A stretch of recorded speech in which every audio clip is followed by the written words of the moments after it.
start, I would like to ask everyone, who here has seen the commercial, Stop the Text, Stop the Wrecks? It seems to me that I haven't seen them around anymore, so it seems like they don't care anymore, that no one seems to be listening to the messages that they've been trying to send. Not only do I take their message of just stop texting while driving, which is obviously you shouldn't do, but I've also taken it for its other message. That recently texting has become a big distraction and temptation for everyone, not just drivers or pedestrians, but everyone who owns a cell phone. My goal here today is to help you all to try to moderate texting by showing you the dangers to your health, to school, and to walking and to driving if you don't resist the temptation of texting and become distracted. Firstly, with health. First, with this subject, I'd like to ask, who here remembers taking the SATs? And all the pains in our wrist and everything. Feel like our arms are about to come off or anything. This could also have the same effect if you were texting. Who here also usually does the casual texting with their thumbs, like instead of doing pointing? First, I'd like to show you a picture of a result of over excessive texting. These here are called Decorbians. I'm sorry, can everyone see? Can everyone see? This is called Excuse me? So you gotta pass them Sorry. Those are Decorbians tensovenitis. You can see by the tendons how the first picture, the top one shows how our relaxed fist looks, and the bottom picture shows how one with Decorbians tensovenitis has the muscles being overstretched, and the muscle, which is called the carpal metacarpal joint, is very swelled up. That causes acute burning sensation and numbness. According to Isaiah Williams, master of surgery, some of the symptoms of over-excessive texting on the dominant hands and fingers called progressive carpal metacarpal joint arthritis, various forms of tensovenitis, or in other words, tendinitis, and musculoskeletal symptoms. Dictionary.com describes tensovenitis as painful swelling and inflammation of tendons, usually of the wrist, often result in repetitive movements. Obviously, it's texting, just constantly moving your thumbs all over the phone. Moreover, Dr. Sharan adds to this, who is a specialist in rehabilitation of musculoskeletal disorders. Symptoms of texting include pain in the thumb and forearm with associated burning, numbness, and tingling around the thinner aspect of the hand, which is the big part below the thumb, and stiffness of wrist and hand. So with like everything else that we do a lot with our physical bodies, such as running, or like I just said, the SAT long tests, doing it too much can cause pain, and if you don't moderate texting, some of these, you could eventually feel some of these pains, and could lead to that sort of Decorbians tensovenitis. Another problem that getting into the temptation of texting could have is obviously in school situations. How many here have teachers who tell you not to text during class? Everyone. Professor Bay, Professor of Communications, states that student engagement plays a significant role during classroom learning, which is defined as an active commitment or emotional attraction toward on-task behavior, which is obviously part of our grades in some of the classes who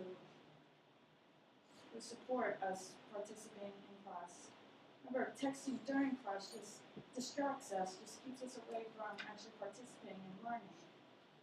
Eventually, the more we do it during class, we just become uninterested in the subject and just lose complete interest, and therefore we could not pay attention, especially if there's, I think I did this one time, I texted to my mother one time, and my teacher said something very important that in order for me to prepare me for a test, and I didn't hear him because I was too busy I got around a 70 on that test the next day. Now my next subject on walking during texting.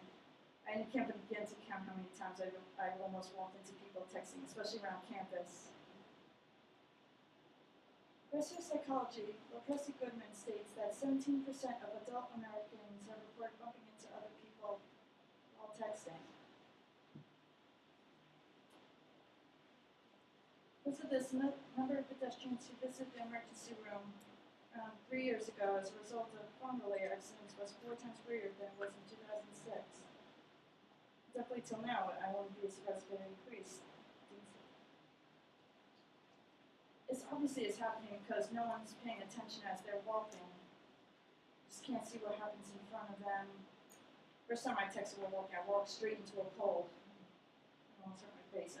I was more humiliated than hurt, but if I actually walked into a person, like what Presti said, I could have probably ended up in a hospital. Moreover, in 2011, Professor Sarvinas investigated the impact of having a conversation or performing cognitive tasks on a cell phone, such as texting, while attempting to cross the street is in an immersive environment. He found that despite phone using pedestrians turning their heads from side to side to inspect the traffic coming, he still got significantly more.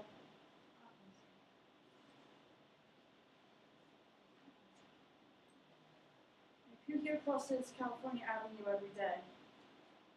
And who's recently seen the Hofstra Chronicle about the subject on California Avenue?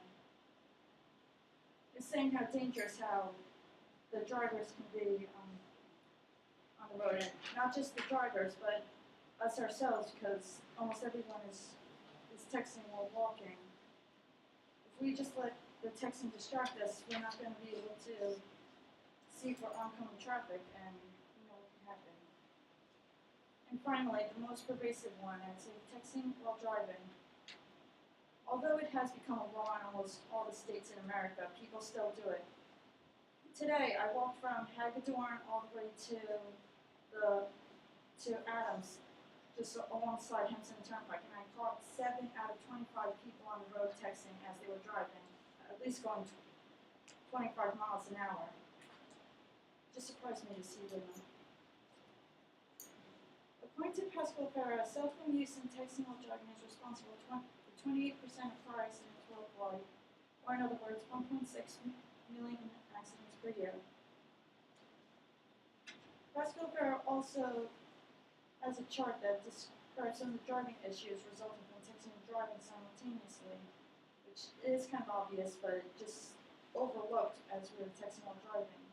Deviation, variances in speed, and differences in brake reaction time, all things that can easily cause accidents. Professor Goodman adds to saying that cell phone users are anywhere from 4 to 30 times more likely to crash their vehicle than non-cell phone users. It seems obvious, but still, as I said, it's overlooked. If we don't moderate our texting, we could give into the temptation of it, even in our cars, by keeping in our cup holders and whenever it goes up, just going straight to it. Our attention, when it's most critical while driving, is going to be changed from the road to our phone. And as you saw from the commercial, stop the text, stop the wrecks. It'd be dangerous. In conclusion, I'd like to state why I decided this specific topic. But sometimes I feel like a needle in a haystack since it's so prevalent. First, I feel that texting has become more of a temptation, just a distraction for everyone who owns one. And second is a personal experience that I've had about 2 years ago. I was walking from 7-Eleven to school. It was after my last class, after 9th period. As I was walking back, I had to cross this gas station right next to a main road, which is on Montauk Avenue. I saw this girl who was coming outside. I probably had bad judgment, but I thought she would be able to see me, and since the traffic was busy, I tried to go in front of her. I saw through the through her window that she was texting as she was slowly moving out onto the busy road. I was probably inches away from possibly getting hit with her. It's a good thing that she did get aware eventually, thank goodness, that she saw me and just slammed the brakes and I ran ahead. But I'm thinking right now, if I wasn't aware, if I was texting while walking, or she was continuously texting as she was driving, she could have been gone into the heavy road, and I could have probably been knocked into the road and died. So, I'd like to conclude by saying, next time you give into the temptation of texting, just please think about what I said about how it could affect your health, your school subjects, walking, and driving. And if not that, just put yourself in my situation, or we could do it any time as we're walking from class to class, crossing busy streets like Clemson Turnpike. Think about what could happen if we as the driver or as the pedestrians or anyone are not fully aware